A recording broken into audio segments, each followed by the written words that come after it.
ایک مزدور کا واقعہ۔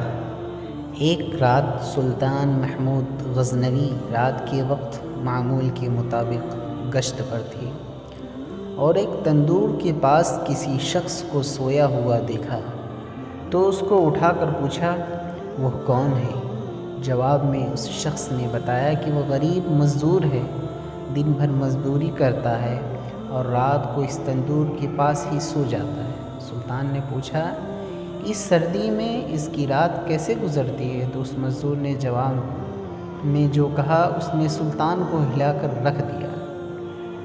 مزدور نے کہا جناب، نصف رات آپ کے انداز میں گزرتی ہے اور بقیہ نصف آپ سے زیادہ اچھے انداز میں گزارتا ہوں۔ سلطان نے بڑی حیرت سے پوچھا کہ وہ کیسے؟